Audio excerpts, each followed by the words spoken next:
ओम श्री गणेशाय नमः। चौथ माता की जय।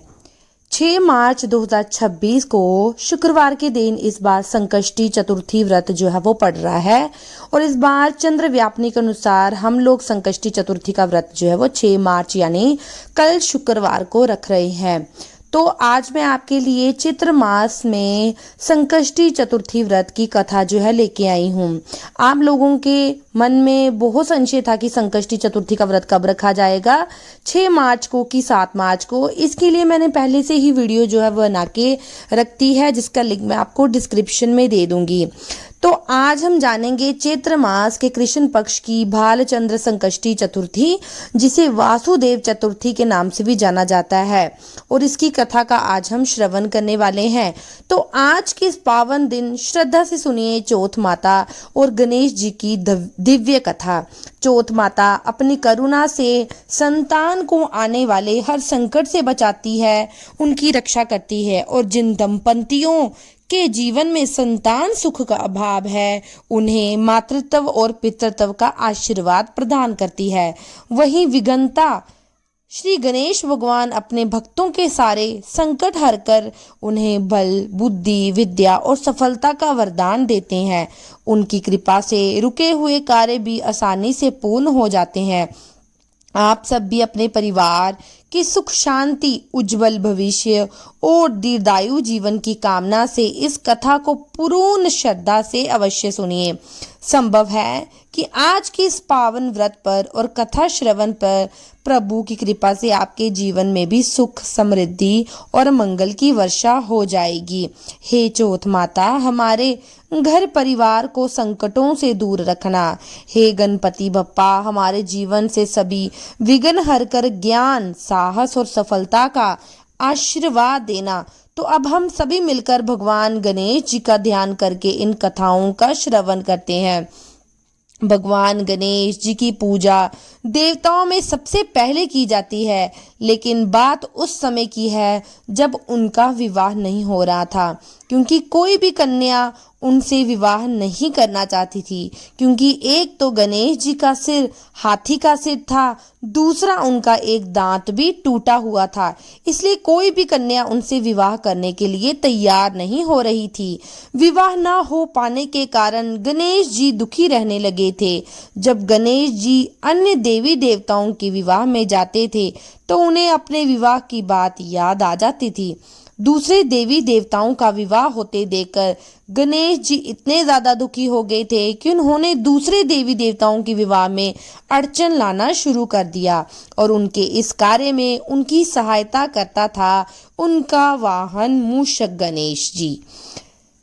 गणेश जी के आदेश पर उनका वाहन मूषक देवी देवताओं के विवाह में जाता और उनके मंडप को खराब कर देता था, जिस कारण विवाह में बाधा आ जाती थी। गणेश जी और मूषक की इन शरारतों से सभी देवतागण परेशान हो गए थे। इसलिए एक बार सभी देवतागण मिलकर गणेश जी के पिता यानी महादेव जी के पास शिकायत लेकर गए, लेकिन शिव जी के पास भी इस समस्या का कोई समाधान नहीं था, इसलिए वह देवताओं की सहायता नहीं कर पाए।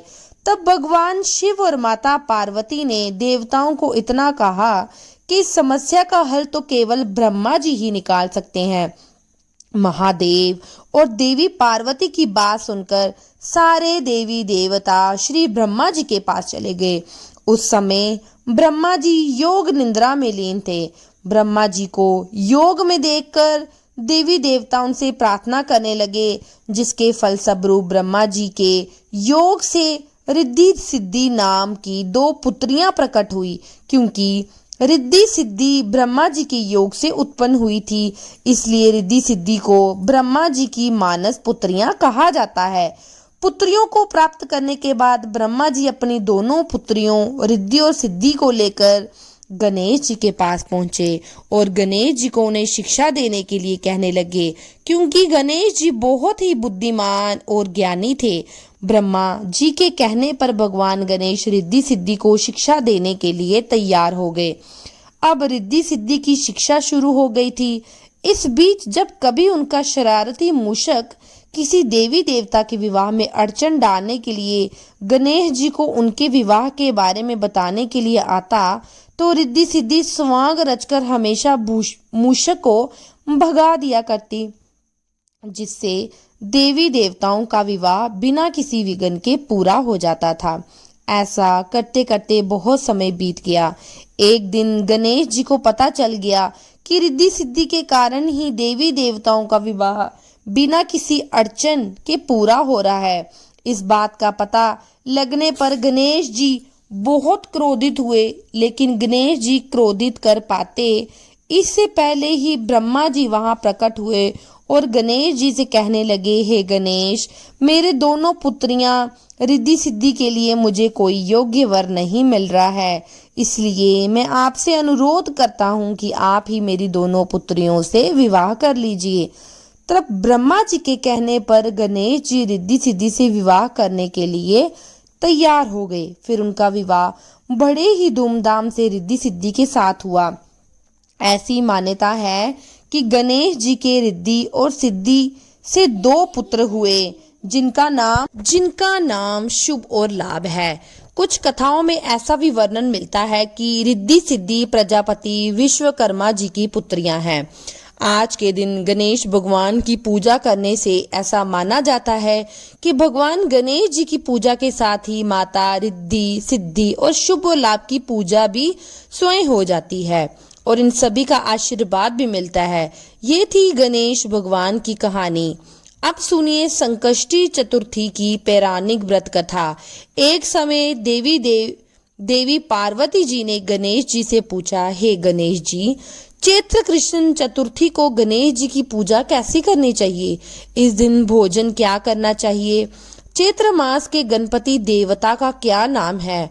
उनके पूजन आदि का क्या विधान है?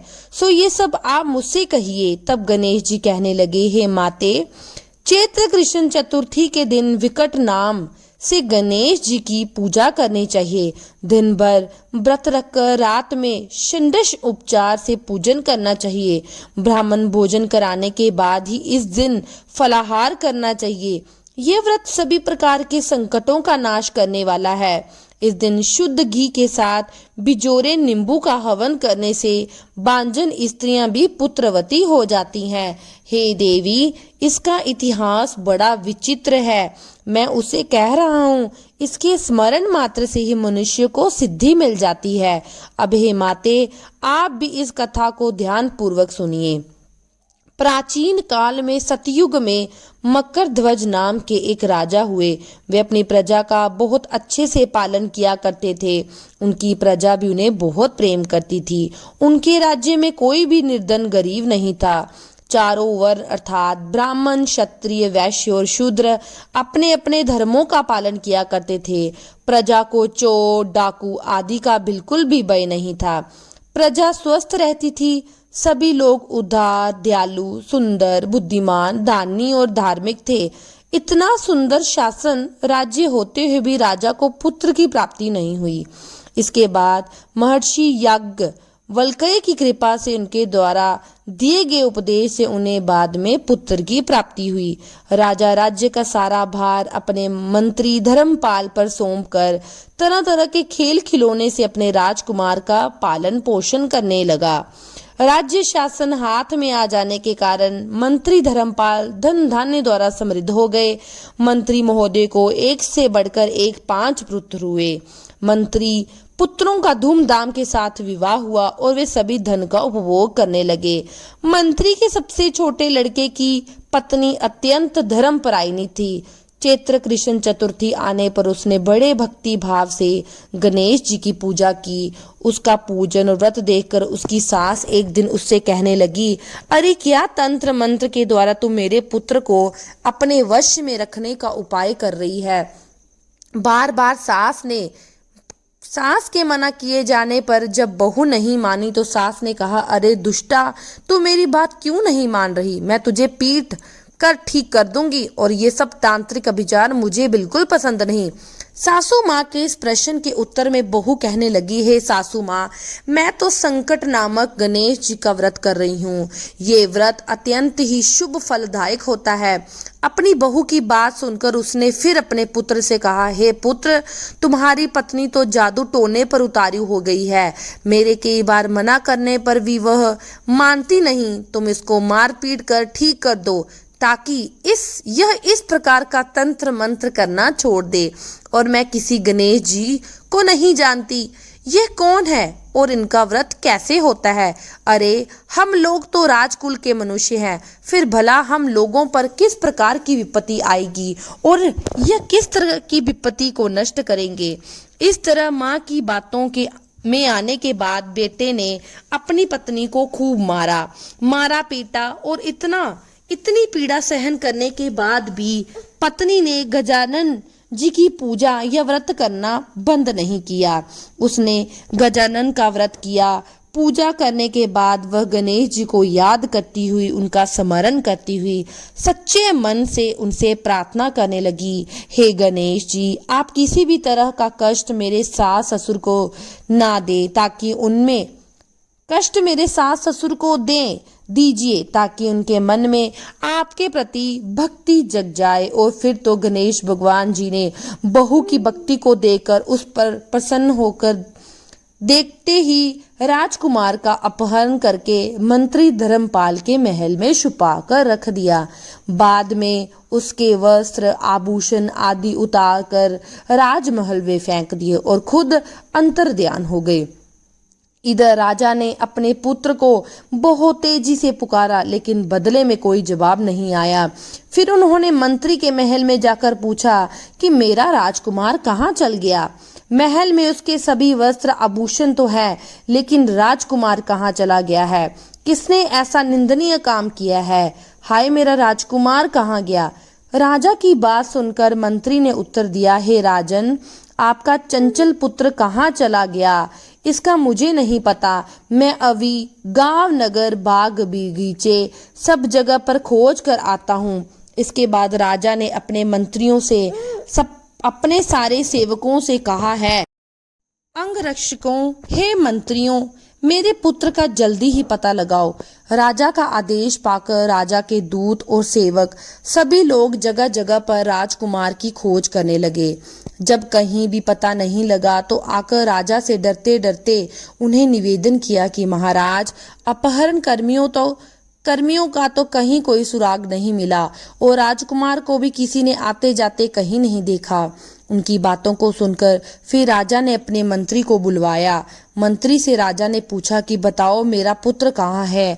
हे धर्मपाल, मुझे साफ साफ बता दो कि मेरा राजकुमार कहाँ है। उसके वस्त्र आभूषण तो दिखाई दे रहे हैं, केवल वह नहीं है।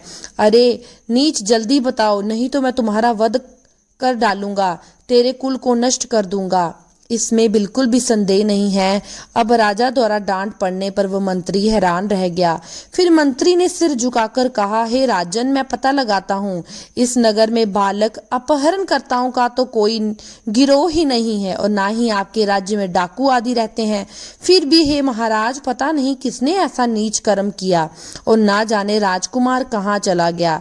तब धर्मपाल ने आकर महल में अपनी पत्नी और अपने पुत्रों से इस बारे में पूछा। उसने अपनी सारी बहुओं को भी बुलाकर पूछा कि बताओ, राजकुमार कहाँ है और ये नीच कर्म किसने किया है? अगर राजकुमार का पता नहीं चलेगा तो राजा मुझ अभाग्य के वंश का विनाश कर देंगे। ससुर की बात सुनकर छोटी बहू कहने लगी, हे पिताजी, आप इतना परेशान क्यों हो रहे हैं? आप पर गणेश जी का कोप हुआ है, इसलिए आप गणेश जी की आराधना कीजिए, तभी आपका ये संकट दूर हो सकेगा। राजा से लेकर नगर के सभी स्त्री पुरुष बालक वृद्ध संकट नामक चतुर्थी का व्रत विधि पूर्वक करेंगे तो गणेश जी की कृपा से राजकुमार अवश्य ही मिल जाएंगे। बहू ने कहा, पिताजी, मेरा वचन कभी मिथ्या नहीं होगा।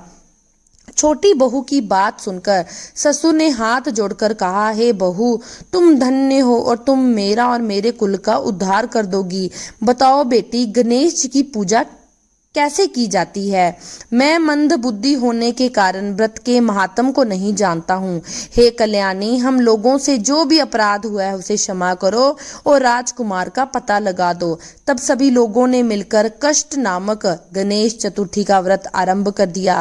राजा सहित समस्त प्रजाजनों ने गणेश भगवान की प्रसन्नता के लिए इस दिन व्रत किया, जिससे गणेश जी बहुत प्रसन्न हुए और देखते ही देखते उन्होंने राजकुमार को प्रकट कर दिया। राजकुमार को सामने देखकर सभी नगरवासी आश्चर्य में पड़ गए और राजा भी आश्चर्य में पड़ गया। सब लोग बहुत प्रसन्न हुए और राजा के प्रसन्नता की तो सीमा ही नहीं रही। राजा कह उठे, हे गणेश जी, भगवान आप धन्य हैं और इस मंत्री की कल्याणी पतोहू भी धन्य है, जिसकी कृपा से मेरा पुत्र यमराज के यहाँ जाकर भी लौट आया है। इसलिए अब सब लोग संतानदायक और कष्ट निवारक व्रत को निरंतर विधि पूर्वक करते रहे। अपनी माता पार्वती को इस प्रकार व्रत का विधान बताकर गणेश भगवान मौन हो गए। ये सारी कथा धर्मराज युधिष्ठिर के पूछने पर भगवान श्री कृष्ण ने उनसे सुनाई थी और कहा, हे धर्मराज, त्रिलोक में इस व्रत से बढ़कर अन्य कोई व्रत नहीं। हे धर्मराज, आप भी अपने नगर के अपने समस्त क्लेशों के नाश के लिए इस व्रत को अवश्य कीजिए। श्री कृष्ण भगवान के मुख से इस कथा को विस्तार पूर्वक सुनकर तब धर्मराज युधिष्ठिर ने भी भक्ति भाव से चैत्र कृष्ण चतुर्थी का व्रत किया और गणपति भगवान की कृपा से अपने खोए हुए राज्य को पुनर्प्राप्त कर लिया। चतुर्थी तिथि आने पर स्नान करने के बाद सोने, चांदी, तांबे, पीतल या मिट्टी से बनी भगवान गणेश जी की मूर्ति स्थापित करनी चाहिए। गणेश जी को स्नान करवाना चाहिए। इसके बाद जनेऊ धारण करानी चाहिए। गुलाल, चंदन, सिंदूर, इत्र आदि गणपति जी को अर्पित करना चाहिए। वस्त्र अर्पित करें, अक्षत चढ़ाएं, फूलों से श्रृंगार करें, गणेश मंत्र बोलते हुए दुर्बा अर्पित करें, भगवान को लड्डुओं का या मोदक का भोग लगाएं, कपूर जलाएं, धूप दीप से आरती उतारें। पूजा करने के बाद भगवान से सच्चे मन से क्षमा याचना करें। अंत में बचा हुआ प्रसाद अन्य सभी भक्तों को बांट दे। अगर संभव हो सके तो घर में ब्राह्मणों को भोजन कराएं और अपनी सामर्थ्य के अनुसार उन्हें दान दक्षिणा दें। इस प्रकार जो भी विघ्नहर्ता भगवान जी को यह समर्पित करता है व्रत, उनके सभी कष्टों का नाश हो जाता है और उन पर सदैव भगवान गणेश जी की कृपा जो है वो बनी रहती है।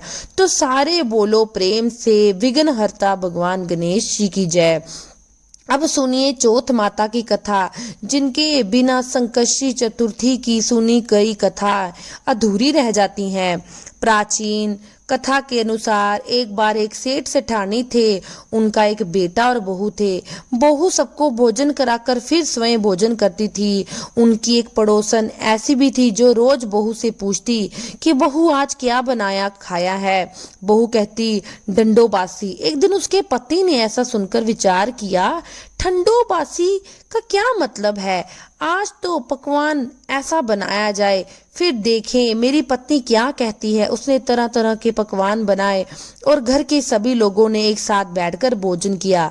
आज भी पड़ोसन ने पूछा तो बहू ने वही कहा, ठंडोबासी। सेठ के लड़के ने सोचा कोई ना कोई बात जरूर है जिस कारण से मेरी पत्नी हमेशा यही कहती है कि ठंडोबासी खाना बनाया है। उसने अपनी पत्नी से पूछा, तुम ऐसा क्यों कहती हो? हमने आज बैठकर तरह तरह के पकवान खाए। तब पत्नी बोली, हम सब जो खा रहे हैं वो हमारे बाप दादाओं की कमाई है। जिस दिन आप कमा कर लाओगे उस दिन मैं समझूंगी कि हम ताजा भोजन कर रहे हैं। सेठ के लड़के ने इस बात पर विचार किया। फिर एक दिन अपनी माँ से बोला, माँ मैं एक बड़े शहर में पैसा कमाने जा रहा हूँ। माँ बोली, बेटा हमारे पास तो इतना धन है कि खाए नहीं खाया जाएगा। माँ के मना करने पर भी बेटे ने खुद कमाने का निश्चय कर लिया और जाते समय अपनी पत्नी से बोला, मैं जब तक कमाकर बहुत सारा धन वापस नहीं लौट लेके आऊं तुम चूल्हे की आग मत बुझने देना। और फिर एक दिन चूल्हे की आग बुझ गई। तब वह मन ही मन घबराने लगी, कहीं मेरे पति पर कोई संकट तो नहीं आ पड़ा। जल्दी से पड़ोस से आग लाकर चूल्हे में रख दूं, ऐसा सोचकर वह पड़ोस में गई। वह पड़ोसन चौथ माता का व्रत पूजन कर रही थी। पड़ोस ने कहा, बहन थोड़ी देर में आकर ले जाना। बहू ने पड़ोसन से पूछा कि आप यह व्रत क्यों करती हो, इससे क्या मिलता है? तो पड़ोसन बोली, चौथ माता के इस व्रत को करने से अन्न लक्ष्मी मिले और आपकी सारी मनोकामनाएं पूरी होती हैं। अब बहू भी चौथ माता का व्रत करने लगी और चूरमा बनाकर रात को चंद्रमा को अर्घ्य देकर भोजन करती। ऐसा करते करते बहुत दिन बीत गए। उधर चौथ माता ने बहू के पति को सपने में दर्शन दिए कि साहूकार के बेटे तू जाग रहा है कि सो रहा है, तेरी पत्नी तुझे बहुत याद कर रही है, जा घर जा, उसकी चिंता मिटा, तू दुकान खोलकर कंकु केसर का पगलिया बनाकर बैठ जाना, आज तेरा सारा हिसाब किताब हो जाएगा। अब तो चौथ माता ने जैसा कहा था वैसा ही हुआ। उसने घर जाने की तैयारी की, गाड़ी भरकर धन दौलत लेकर चल पड़ा। रास्ते में एक बड़ा सा काला नाग फन फैलाए बैठ गया और बोला, आज तो मैं तुझे डसूंगा, छोड़ूंगा नहीं, तेरी उम्र पूरी हो गई है। सेठ का लड़का बोला, आज चौथ माता ने मुझे सपना दिया तो मैं अपनी पत्नी से मिलने घर जा रहा हूँ।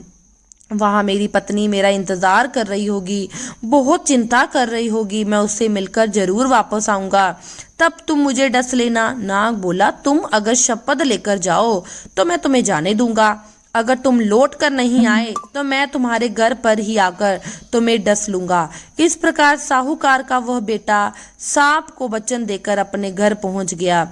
वहां सभी से हंसी खुशी से मिला और भोजन करके फिर एक कोने में उदास होकर बैठ गया। उसकी पत्नी ने उदासी का कारण पूछा तो पति ने काले नाग वाली सारी बात बता दी। अगर मैं उसके पास नहीं जाऊंगा तो वह घर आकर ही मुझे डस लेगा। पत्नी बहुत चतुर थी, बोली, आप घबराओ नहीं, लेट जाओ, मैं एक उपाय करती हूँ। पत्नी ने कमरे की 7 पेड़ी धोई, पहली पौड़ी पर रेत, दूसरी पर इत्र, तीसरी पर गुलाल फूल, चौथी पर कंकु केसर, 5वीं पर लड्डू पेड़ा, 6ठी पर गादी गलीचा और 7वीं पौड़ी पर दूध से भरकर कटोरा रख दिया। इस प्रकार वो 7 ही पौड़ी सजाकर बैठ गई। आधी रात होते ही वह नाग आकर पौड़ी चढ़ने लगा। पहली पौड़ी पर रेत में लौट गया और कहने लगा, सेठ की बहू ने आराम तो बहुत दिया, लेकिन क्या करूं, बचन से बंधकर यहाँ आया हूँ, इसलिए डसूंगा तो मैं जरूर।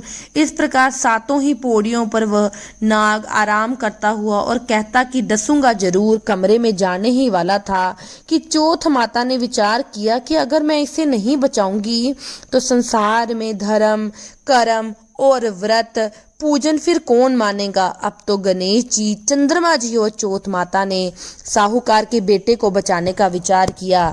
चंद्रमा जी ने उजाला कर दिया, चौथ माता ढाल बन गई। गणेश जी ने तलवार लेकर नाग को मार दिया और ढाल से ढक दिया। बहू भी थकी हारी सो गई। दिन हुआ तो लोग बेटे से मिलने आए, परंतु बेटा बहू तो उठे ही नहीं थे। बहुत देर हो गई तो माँ उन्हें उठाने के लिए गई। माँ ने 7 पौड़ियों पर जो कुछ देखा बहुत घबराई, जोर से बेटे बहू को आवाज लगाई। बेटा बहू उठे तो देखा कि एक ढाल तलवार वहां पड़ी है। अब ढाल उठाई तो वहीं काला नाग मरा पड़ा। बेटा बहू ने सोचा, आज तो धर्म कर्म ही आड़े आए, जब भगवान श्री गणेश और चौथ माता ने हमारी रक्षा की। हे चौथ माता, आपने जैसे सेठ के बेटे बहू की रक्षा की वैसे ही सबकी रक्षा करें। बोलिए चौथ माता की जय। जय गणेश, जय गणेश, जय गणेश देवा। माता जंकी पार्वती, पिता महादेवा। एक दंत दयावंत, 4 भुजाधारी, माथे सिंदूर सोहे, मूसे की सवारी। जय गणेश, जय गणेश, जय गणेश देवा। माता जंगी पार्वती, पिता महादेवा। हार चढ़े, फूल चढ़े और चढ़े मेवा, लड्डूअन का भोग लगे, संगत करे सेवा। जय गणेश, जय गणेश, जय गणेश देवा। माता जंगी पार्वती, पिता महादेवा।